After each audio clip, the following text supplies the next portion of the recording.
program Sharuk Ama Oina ngasi BJP everyone. Yum Youdrifaoba Mayam Wari Sasi ngasi Yum Yorogadi Warani hatare. Duna DM may stamina kana lakon ke nase mi khayam la kan lai sa kung on ke pangkok pelai pomit forum Singapore India Radio Head of Program Adhikari Pinjal Sharma amasung Dr. Laisang Temik Tondona forum mapu oike Dr. Kuntuk Mamikok Chandana BM may stamina iba lirik singgit maram da wangang ke Manipur Literary Association forum amasung Manay Kapudi forum JMC lamsang sa bagi mayam yum yoba ngai boina mayam ko ri budai tok si SFAFC Mari Suba Sangai Trophy Veterans Football Championship semi-final Imphal Lamlong de Laiba. Thank you so much, ma'am. Light to virak pagkita magta. Using ojik. Comment to bro. Comment pa to. Please hana si. Okay, so ibang dombinaw. Tamo kay gumba mata hang jage yay hang biro. Hang biro. Ay hang yari sini. Hang biro. Kusla ka te. Vibes.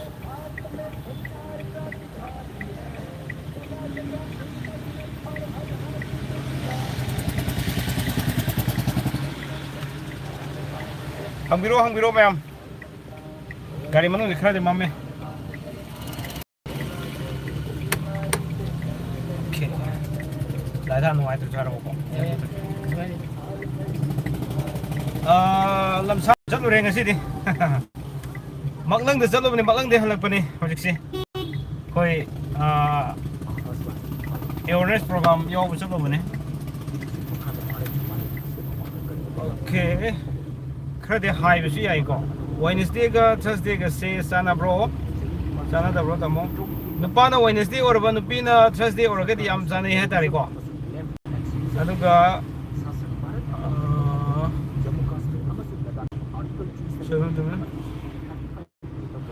khangna ba matam da ra gyan da dre amdang ha biro ore priya Maklang dagi thorok pani koi se mathang nambol sature nambol grab an do ha Kami terus pasoi. sini ya awareness of the gado kambong nambol kambong sature nambol kambong dagi mo halaga Oinam bazar dum sature Oinam bazar dagi mo lai harga maklang namu sangure maklang dagi thoroga almost koi pung tarik makai taram dai thorok pane ado hojik se koi kalimai ko yore mau poragi okay Tuesday sina nupa aduga Wednesday na sina nupi sana bro yam chani sa fui one tai yam chana ko oi mayam light kara to biro lami tian nama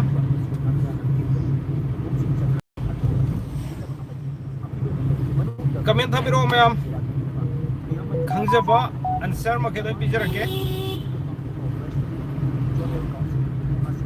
Okay seven tombinao thank you tamo okay welcome halaga live thagi to bni wara to bhai dare Okay isan kavita lae isan kavita na gari hari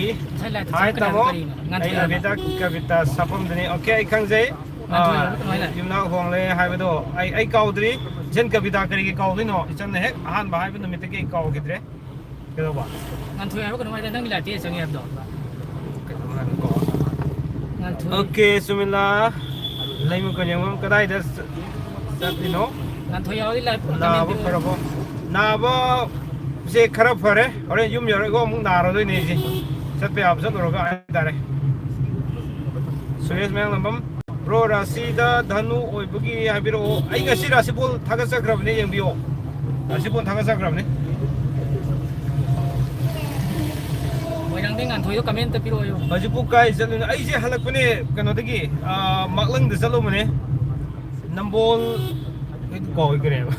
Kambong. nambol kambong jalo re kambong dagi mo kare ukse ade ra Pasoi. ate ꯑꯅꯤꯁꯨꯕꯗꯣ ꯑꯣꯏꯅꯥꯝ ꯅꯝꯕꯣꯜ ꯑꯣꯏꯅꯥꯝ ꯑꯃꯨꯛ ꯆꯪꯉꯨꯔꯦ ꯑꯣꯏꯅꯥꯝꯗꯒꯤ ꯊꯣꯛꯂꯛꯑꯒ ꯃꯥꯛꯂꯪꯗ ꯑꯃꯨꯛ ꯆꯠꯂꯨꯔꯦ ꯃꯥꯛꯂꯪꯗꯒꯤ ꯊꯣꯛꯂꯛꯑꯒ ꯍꯧꯖꯤꯛ ꯌꯨꯝꯗ ꯍꯜꯂꯛꯏꯅꯦ ꯑꯩꯈꯣꯏꯁꯤ okay Ningombam Surjit Kumar Ningombam अदोम हनिंगाई लेतना थागतरी thank you so much Surjit Kumar ma'am ना दुमाय थागत पिरकपसने याम नुंगाइजरी दिको हौजी को सिंगजमई यौरे लाइव कुईरेबको आई युम यौरगदि खरा वागदब माले ngasiси hacangsu phaba sengdribanina aduna tamo ngasigi rasi thagakre yamgan ngisai ayukta thagakrabane san kavita aidi abe kavita sum haige ko abe kavita sabam sum haige san na yumnak sagai honga so okay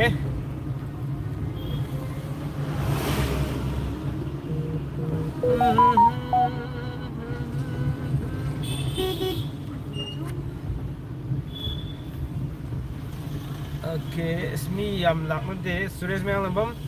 bro mit ani ge marakta samru thungbase haibira o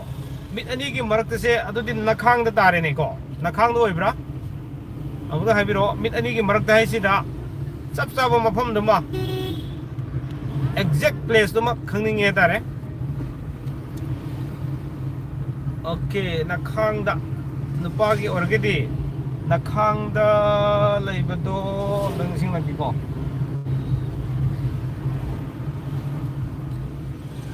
okay migi awaba khara ugan gini hai nai ti yeng de khang ron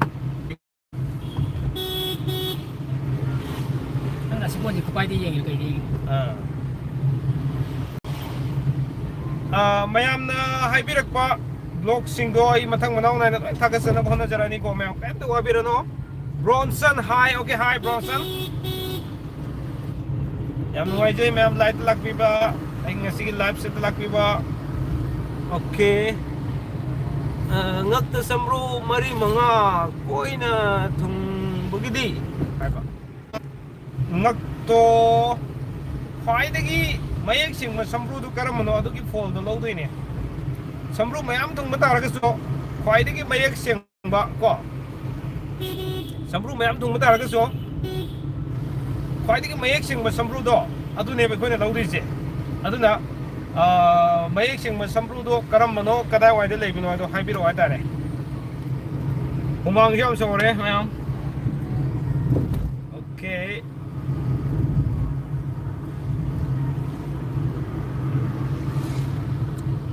आइगे friend कोई collect फाइटो live collect सारपीओ का ने जमीनाजी आई खुद से थौबु ngamdabagi koi सारपीओ दा थौलिनि गारिजी सारपीओ ना nei khairi ngasi gi mal oina okay comment पार के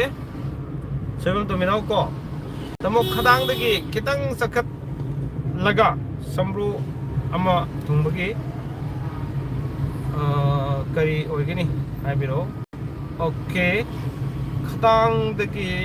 अदु फोटो व्हाट्सएप द फोटो अबिरो गदो येंगा हाजरागे चप चप एग्जैक्ट प्लेस तो सार देखो नत्रो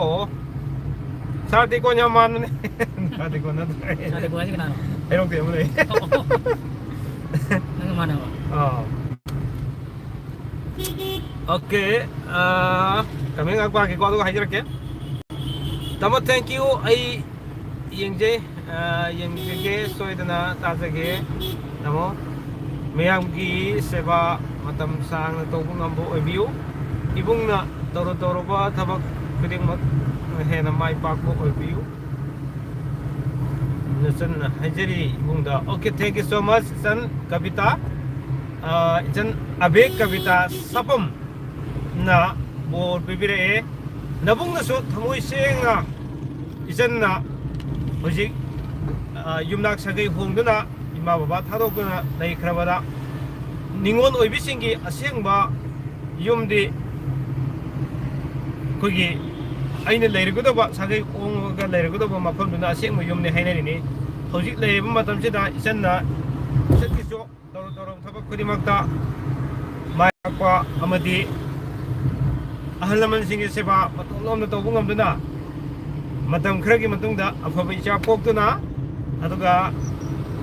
ꯍꯌꯦꯡ ꯃꯤꯊꯣꯏ ꯃꯤꯍꯦꯟꯕ ꯑꯣꯏꯕ ꯏꯃꯨꯡ ꯑꯃꯗ ꯂꯩꯕ ꯉꯝꯕ ꯑꯣꯏꯕꯤꯔꯣ ꯍꯥꯏꯕꯁꯦ ꯅꯕꯨꯡꯅ ꯊꯃꯣꯏ ꯁꯦꯡꯅ ꯄꯤꯖꯔꯤꯀꯣ ꯀꯔꯤ ꯂꯝꯗ ꯆꯠꯄꯤꯔꯨꯕꯅꯣ ꯑꯩ ꯂꯝ ꯈꯔ ꯌꯥꯝꯃꯤ ꯉꯁꯤꯁꯦ ओके सा नुंगारी तम फोन नंबर पीबीओ व्हाट्सएप दा थाजरके तम ओके आई फोन नंबर हाजरके 700 59 83396 700 59 83396 यानी को मैं ओके कांचीपुर योरे एमयू मपा योरे कांचीपुर योरे मयाम की कमेंट पाजनबगी दमकता आई ngai duna leijari कमेंट अमगा मुला ए सन कविता की थैंक यू हाइनिंगाई लेतना थागसरी अमुकसो नबुंगना इजनमसो थागत पिरकबगी अमु हन्ना थागसरी okay jan nungai phana leibong ngombo yoko nabungna borpiri okay तमो sak sabira bro sakti ayuk ki sare hojik yum yorga sak sajagani moirang bro kari lamda koi khongdo irobano mafam kai da chatlo bano hai moirang na aise nambol yorore nambol gi hekta kaw lam kamong yorore aduga norga kamong kamong yorore after all adugi matungda amok koigi oinam bazar yorore oinam bazar dagi amok maklang haiba lamda yororga hosi halakjabani okay ओ मेरी पिया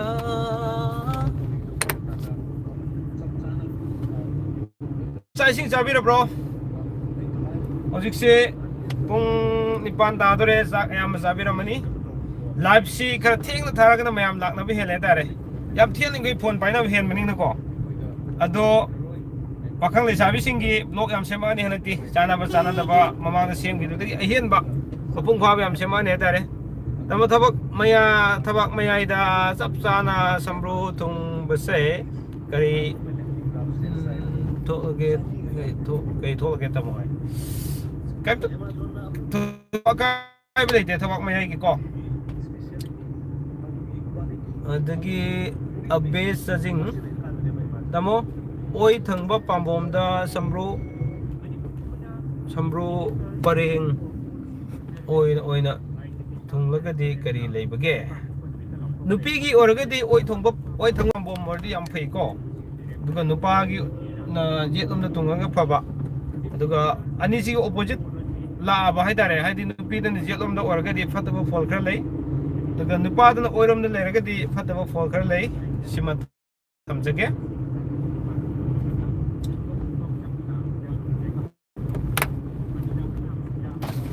तू है What's up? Grown on the other side of the mountain. The brownie, the nugget.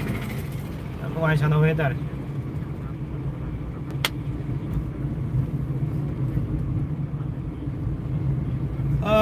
Comment, Izari, Mayam ki comment, Pazake, answer for Kumpizake, Akang Makai. Hindi minsan kung dyan Ay, Chang Rosh. Kang Dabo Makai, Kang Dare. Okay. Kasi kadai dagi no hairi kanano sunil luangsa ay hairok tini ay samak hairok tagi ni punsiron lagbire full support from punsirol kari lamno ay si lam yam chatlore adu mayam nusizaraba ay gi viewers sing subscribers sing da wafam of the I channel asibu matam khudimagta support tawbiri bane hojik punsirol haduna aikoi gi YouTube channel ama hang bane mayam ꯆꯪꯕꯤꯔꯒ ꯑꯩꯒꯤ ꯅꯨꯡꯁꯤꯖ ꯁꯕꯁꯀ꯭ꯔꯥꯏꯕꯔꯁꯤꯡ ꯚ꯭ꯌꯨꯋꯔꯁꯤꯡꯅ subscribe ꯇꯧꯕꯤꯌꯨ like ꯁꯤꯌꯔ ꯇꯧꯕꯤꯌꯨ ꯍꯥꯏꯕꯁꯤ ꯊꯝꯖꯒꯦ ꯃꯥꯒꯤꯁꯨ ꯅꯨꯡꯉꯥꯏꯔꯕ video ꯌꯥꯝ ꯊꯥꯒꯠꯄꯅꯦ ꯍꯥꯏꯇꯥꯔꯦ ꯑꯩꯒꯤ ꯆꯦꯅꯦꯜꯁꯤꯕꯨꯁꯨ ꯌꯥꯝ ꯁꯞꯄꯣꯔꯠ ꯇꯧꯕꯤꯔꯤꯕ ꯑꯗꯨꯒꯤ ꯑꯩꯈꯣꯏ ꯏꯆꯟ ꯍꯥꯏꯒꯗ꯭ꯔꯥ ꯏꯆꯦ ꯍꯥꯏꯒꯗ꯭ꯔꯥ ꯈꯪꯗꯦ ꯅꯨꯄꯤꯗꯤ ꯃꯥꯜꯂꯦ ꯐꯣꯇꯣꯁꯨ ꯅꯨꯄꯤ ꯌꯦꯛꯄꯅꯦ ꯋꯥꯔꯤꯗꯤ ꯀꯥ ꯍꯦꯟꯅ ꯁꯥꯟꯅꯕꯗꯤ ꯂꯩꯖꯗ꯭ꯔꯤ ꯑꯗꯨꯒ ꯀꯃꯦꯟꯗꯗꯤ ꯁꯨꯝ ꯊꯥꯅꯕꯀꯣ ꯑꯗꯨꯅ ꯃꯌꯥꯝ ꯑꯩꯒꯤ ꯅꯨꯡꯁꯤꯖꯔꯕ ꯍꯧꯖꯤꯛ ꯂꯥꯏꯚꯇ ꯆꯪꯕꯤꯔꯤꯕ ꯑꯃꯗꯤ ꯀꯣꯟꯅ ꯆꯪꯕꯤꯔꯛꯀꯗꯕ ꯑꯃꯗꯤ ꯑꯩꯒꯤ ꯅꯨꯡꯁꯤꯖꯔꯕ ꯁꯕꯁꯀ꯭ꯔꯥꯏꯕꯔꯁꯤꯡ ꯄꯨꯟꯁꯤꯔꯣꯟꯁꯤꯗ ꯃꯌꯥꯝ ꯅꯨꯡꯉꯥꯏꯕ ꯚꯤꯗꯤꯑꯣ ꯌꯥꯝ ꯊꯥꯒꯠꯄꯅꯦ ꯁꯕꯁꯀ꯭ꯔꯥꯏꯕ ꯇꯧꯕꯤꯌꯨ ꯂꯥꯏꯛ ꯁꯤꯌꯔ ꯇꯧꯕꯤꯌꯨ ꯍꯥꯏꯕꯁꯤ ꯊꯝꯖꯒꯦ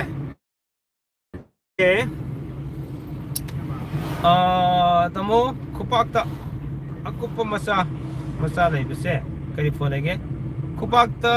ꯑꯣꯏꯗ꯭ꯔ ꯌꯦꯠꯇ꯭ꯔꯗꯣ ꯍꯥꯏꯕꯤꯔꯛꯑꯣ ꯑꯗꯒꯤ then kare Susil Luangcha okay kakana thagatpa video se yam summe thank you mayam da ma habib jam ngai jai kapita saram tamo soidana tawjage thank you isan nabungna haiba inbagi janbu yamna thamoi dagi amukka sana janbu mangwan bijari ko why I fana dai bang boy biu chan okay khut yet ki kudo kuning thau da samru thungba khunam da kari khunam mi di thoina kai ba leite du khubak lom gi oiragadi yet ki orgadi afaba oi ko simu thambage adaki gari thobuni khara hairamani mayam yeng ngai ram du mande tamo oida aina oiragadi khara endore ko nupana oido oragadi kitang phaba wale habisi mathamjage lilung yore mayam lilung yore kogi faido lai office ma pa yore sida makhala le yore yetni tamo as oi yet sikana kana ina gyan ta dre mathaki men do ba tharakpani na kawre tare ye bronson ga aduga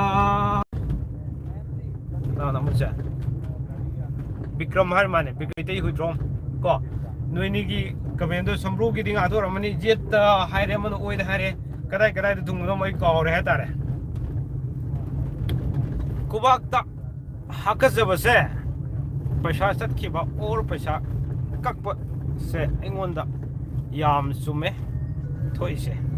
masibu atopasu tawja la pusiron tongnabane adu loin tongnabane ko kaka khudyeta angang basamru thungbase kari polige angang borso amu bor jeta bu thungabani na afaboi ko khwa kide to paisa di khara chat ke ne tare paisa pai bu ngam do khara di leibane paisa sum chat pase lak paga chat paga lak pa chat pa sum to lak bu su lep do bai tare adumai khara tawni Long bazaar yore ma'am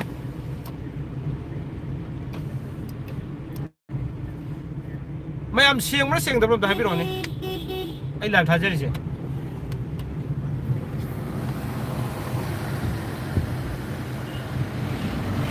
tu hi is tarah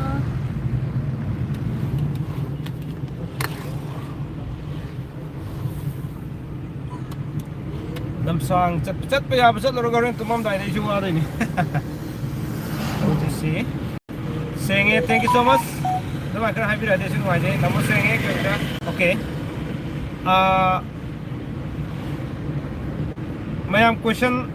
hangbiro sum ko question hangbiro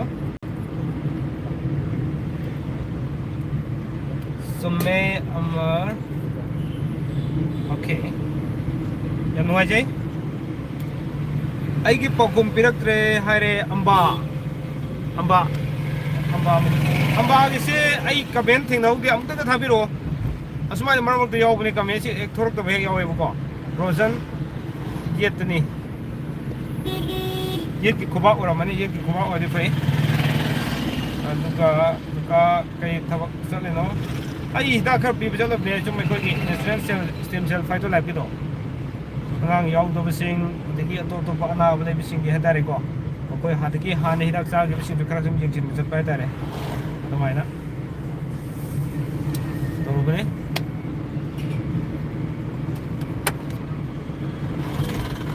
ꯒꯥꯔꯤ ꯊꯧꯕꯁꯤ ꯃꯅꯨꯡꯒꯤ light ꯊꯥꯟꯕꯁꯤ ꯈꯤꯇꯪ ꯅꯨꯡꯉꯥꯏꯇꯦ ꯍꯥꯏꯕꯀꯣ ꯑꯗꯨꯅ ꯁꯨꯝ ꯑꯩ ꯑꯃꯨꯛ ꯉꯥꯏꯍꯥꯛ ꯊꯥꯖꯒꯦ ꯒꯥꯔꯤ ꯈꯔ ꯍꯦꯛ ꯆꯤꯟꯕ ꯀꯥꯟꯗ ꯑꯃꯨꯛ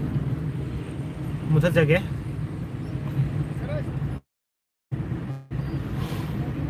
Thang nữa cái gì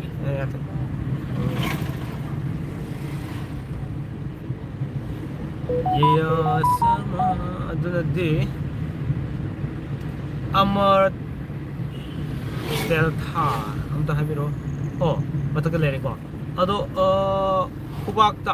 kubakta sambru dumbase aigi tunge khut oida tungagadi nupina paisa khara paibi hengani nupadagi paisa thokpa sum ko leptana paisa thokpa sin nupina khara hengani tare aina lawgadaba nupido hai tare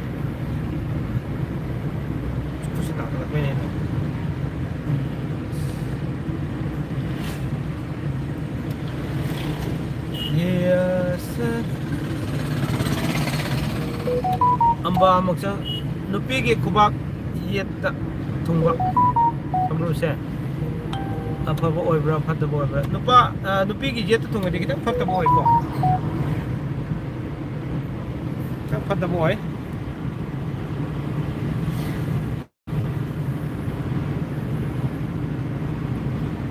ngasigi yum thugai gi bising du mapa yorok tore cm na honorable cm na yum thugai gi bising do paithau gi mapa du yorok tore ai uhonjarake udra mamada ko adu wapeti mapa do i takjarake akhoi saina hel ni thamoi soni he kaka tumbada khangprek khangbai je kedoroga fani kaigi knowledge naibra mado yam toina toragadi aingon whatsapp to biro ai kari ko tongana personal na haraki ko nupi yeta khunamda tungbadi nupi khunamda tungbase ka haina phattaba leite aduga masi oida oramagadi yam afaba oi amardena ado tamo number pipiro ai comment da please okay ai number ngasa jo high gram ne amuk ijarake ko sorry ijarake na te amuk hijarake 700 59 83396 ai gi number khangbi ba yauragadi abe kavita sarem abe kavita ekta harage ai number khangani comment of the ibiro buju yaubiram taragadi amuka hajarake 70059833396 yai ko ma'am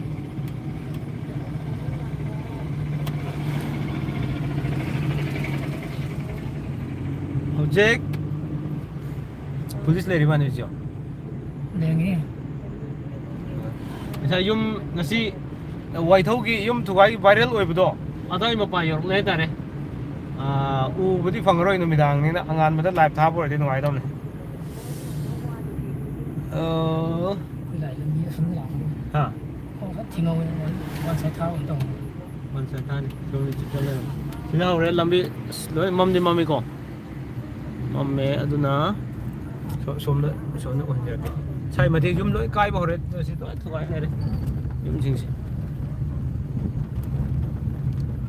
loi no thugai re yum yang khai gi mathang ne wang ko building ka loi thugai re ta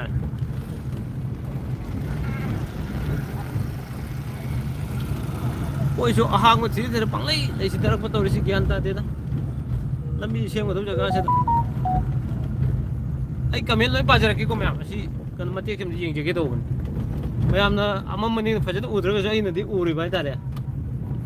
Sai những sai. Sống ôn pin mình hay kiểu. Mà thôn mấy gì? sai jaran tung wale Đâu rồi mà. tung wale sijo yum aso so tu ga ni sam de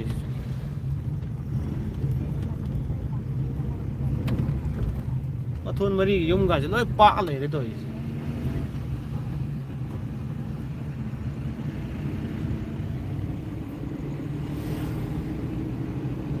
okay kami nang pa jara ke ma'am ko oro bibya de zum try le try no ne nupagi tunggi ngaksam da sambru tung mase kari lege amukka hajira o ngaksam da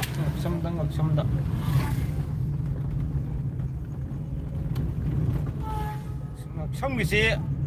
ai kavita kon harage kitang kawre like de legi bne yamanna nai ko ai ne ningsing makhra de ne haise Bro number say 700598396.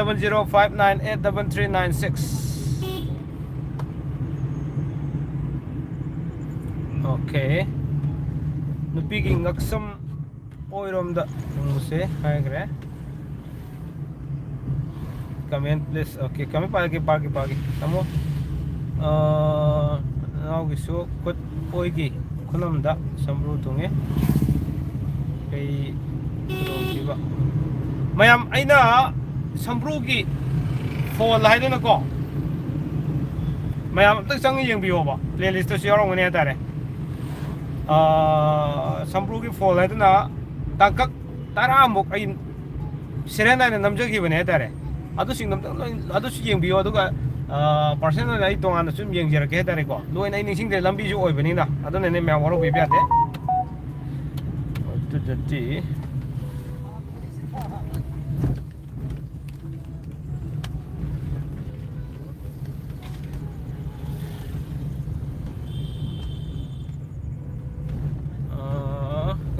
lại đi thì có gì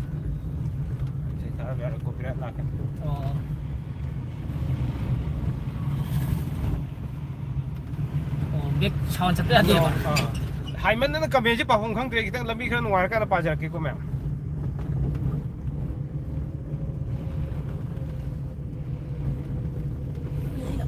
hay tức là cái ví dụ thằng can đó meeting cái đó bên cạnh với sẽ giàu vậy ta bên cạnh với đây là có phải là cái này cái này chỉ cái anh ví dụ làm sao chỉ có phải lại chỉ cái nó khai liền biết chọn đâu ra nupi makok tinabas mapok ay durong ni mapok tinabas seriya kay balay bagay mapok tinabas fatte tamo hoy yai okay kadai yorge wai thau yore wai thau okay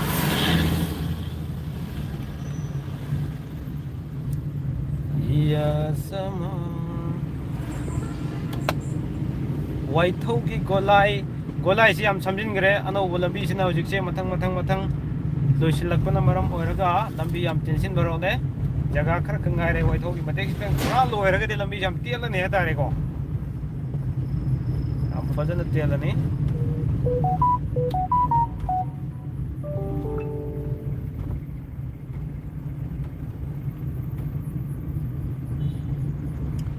mayam lambi jat pada live थाबुगी कान खतंग इसाई मोद फोंदो पिरोने साइ comment हुजी view library सिंग सिदा को लंबी दे चतपगी live Facebook ओइगेरा YouTube ओइगेरा इसाना live थाबुगी काना करी करी लेरंगनी हाब से तंग खरंग मयाम की कमेन्ट न हाबिरोने आइसु कितंग नॉलेज ओइजोगे मयाम कमेन्ट इबिरो को आई पाजगे लंबी दे चतपगी लाइव थाबा numitang do oigra kari ani chatpese mayam kana yena khanbi bra kana dena khanbi bra mayam to haibiro tamo live se toina thabira oi thajara kani blog chom mathang tang semjara ani le panai dana ai oigi thungi final da sambru ki sing atang lebio me ai loina haijara ke bo hoji aina haijaba do lambi chatpada smaina live thabki kanaba leibra leidabra leiragana kari oiramgani haibado amtang mayam ki kano de thamjaning tajaning bai tare ko amuk phau tha da banina khangde da hoi ai matam khara de lepro bone anjita ꯍꯟꯗꯛꯇꯤ ꯌꯥꯝ ꯇꯣꯏꯅ ꯊꯥꯔꯅꯤ ꯍꯛꯆꯥꯡ ꯈꯤꯇꯪ ꯅꯨꯡꯉꯥꯏꯇꯕꯒꯤ ꯑꯗꯩ ꯊꯕꯛꯁꯤ ꯋꯥꯅ ꯆꯠꯂꯨꯔꯒ ꯁꯨꯝ ꯍꯜꯂꯛꯑꯒ ꯊꯥꯕꯗꯣ ꯑꯩꯉꯣꯟꯗ ꯈꯔ ꯄ꯭ꯔꯣꯕ꯭ꯂꯦꯝ ꯂꯩꯕꯒꯤ ꯁꯨꯝ ꯑꯩ ꯑꯗꯨꯃꯥꯏꯅ ꯇꯧꯕꯅꯦ ꯑꯗꯣ ꯍꯟꯗꯛ ꯍꯛꯆꯥꯡ ꯈꯔ ꯅꯨꯡꯉꯥꯏꯔꯀꯥꯟꯗꯗꯤ ꯂꯣꯏꯅ ꯅꯨꯡꯇꯤꯒꯤ ꯊꯥꯔꯛꯑꯅꯤ ꯄꯨꯡꯁꯤꯡ ꯑꯃ ꯅꯥꯏꯅ ꯊꯥꯔꯛꯑꯅꯤ ꯍꯥꯏꯇꯥꯔꯦ ꯂꯥꯏꯐꯁꯤ ꯀꯔꯤꯝꯇ ꯋꯥꯕꯤꯔꯣꯗ ꯃꯌꯥꯝ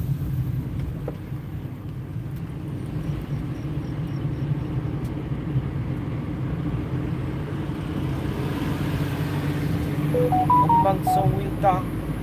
Lai ho howida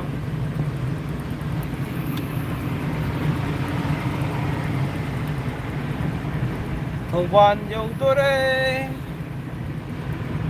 Live thabada aikoina apambado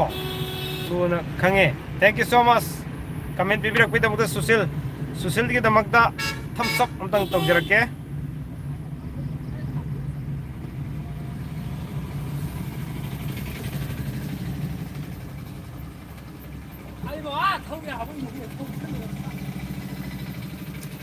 Anjita Thoksom, okay, thank you so much. Gari amna that lere to. Gari amna thatuna lere bus amna tang lep lingai da light tha ho gaye. Okay, bau bajana to saja. Bau bajana Youdre. Saja ke ko ge. Khong andi. Ha? Khong andi. Khong andi ore. Oh my god, Susil. Okay. Mayam kara habiro. Lambi chatpada sumaina live thabagi kana bakari kari leramgada ai kita khangjo ge dawne. Tamoi channel ama lai love story. Mayam na support to view tamo busu. Love story. YouTube channel ne ko. Mayam support to biro hi lakpire. Ai ko gi now tel tha amar. Magi YouTube channel ama lai hai love story haina. Yam love story yam leramgada male. Wari am nago malat ma'am support to view subscribe to view I should tawjar ke Gavaskar gaming hi okay hi Gavaskar Bau bajana Youdre. Jik thanks sister Anjita okay Gavaskar hi okay hi Gavaskar je hi nga tangai re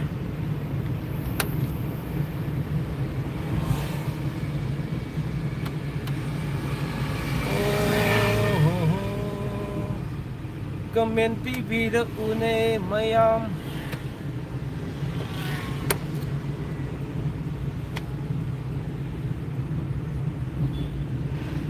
Mayam aina pamjaba aina khangjaningba comment khara ibiro harga kanamta ibiraktare karam dawni side Okay hello Gavaskar gaming YJ Om YouTube channel amar tel tha aina khang bani love story ai di love story da haro re amar tel tha na hang bani ma'am subscribe to bio ko ai ju tong jarake Love story to soi yo. love story maram da hang bo oi bo yani da kadai dano satli do Ranjit Laisram ai se halak bane thawban yor le hojik si Thawban koila kutum. si Kutum thai do. khawang khang dang wei chat re ta re Thawban koila kutum thai bahre sa. foreign ki ekoi foreign ge lambi ko honjarake wana ke foreign ge lambi ko honjarake wow मैं कहता हूँ कि MBO कोई थवा लंबी से Thawban koila lambi kutum thai na bahre sa do. मोरे फुक्सी लंबी सिमा से उजे मैं एमबीओ आई फोन के युम देन वांग है कोई ना दनी MBO Thawban koila bahre sa do. कन्ना पाई चो है कन्ना कोई थवा लंबी मैं एमबीओ क्या हम फंस गए तो आई मपान की honjarake वो मिक्शन दा यूरे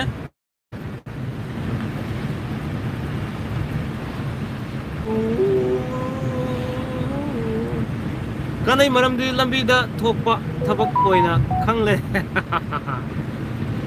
aina karigumba thoning da ba thodo ma thoen khalaga so mayam na khangmi gani paw do mathang yoduri ni hai ba se mai thamjage very nice thank you okay wangjing dei ro nang se wangjing maya dagi ne herok dagi ni Ranjit ke sumila naima ko jengbom yum yodorobo ngasi yamna nungaiba malida ai wabagi ne sum adagi road nice nungaiba thank you lambi am phajai habirakpa sumila nungai thokpane ai si kano ne thabak wabagi ko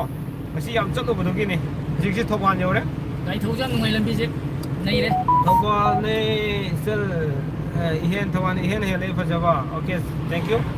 हेरो कदाय दनो I get में आदगिनी welcome to get लेबदो अदाय साइसिना रंग संग लोइद्रिबा कोइलादि थाबा लोइरबको ए याम fudge fudge मतेक लाखिनी तारे याम fudge fudge मतang मयाम येंगमिनसि ꯍꯦꯛꯇꯅ ꯌꯦꯡꯕꯤꯌꯨ हेबतने येंगबियो आइदि वांजिंग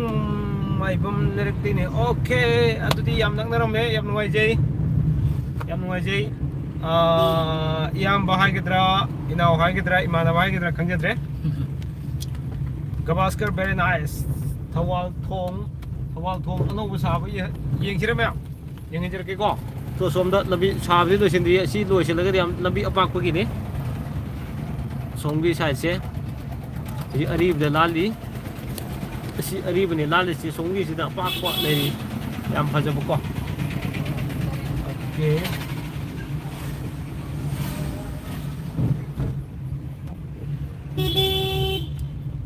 Lot Pukrambam Nasaktu Huitia Male. Thank you so much. Nang yang phajaba mi ni khangi. Nang won dagi aina hena TV hen bagi tamang tai chau thok sei. Thank you so much. Lot Pukrambam nah yang phajaba mi mani hai bai khangi. Ado photo di su ut pirakono ingonda. natu ti khang dong man de ba ai harau jeri ne ai gi asoiba ai gi athi bai birak pese yam harau jai. Thank you so much. Nang na aibu yam na phajana kupni yengbiram bagi tamakta yam tagasari adu ai di nupi na de ko yam kupni yengbirakno asem kebi segrak ta samru tung base gi matang ta mukta hai biro segrak su ai kaure like di yenga haijarake. Good evening ojabu kromjari. Good evening Bobisan. Okay Bobisan leng mo yam ngai jai lakbiba beron khangdro beron YouTuber do nadro tamna kai ni YouTuber khange ai uso fan khangmani mana bet comment bibirakno keso kaide birakshino keso kaide aingon di sigum keso leite okay phagi tongni da ngasai dagi nok tabada yam non bire yam ngai jai lot program aingon di asau bo leite ko noina saugane na saugane khaloso khambi gano thawal lambi yengo ti sarok do adu sarok thawal lambi yang to hore to yang phajam matang lai jik Switzerland ka man mane Switzerland ai saude saur go ai pakhum jasma kumak kadro ai Switzerland man ne ai gi asoi ba hai birak pa ai gi maram da hai birak pa se thank you so much I am noise bet kamen bibirak no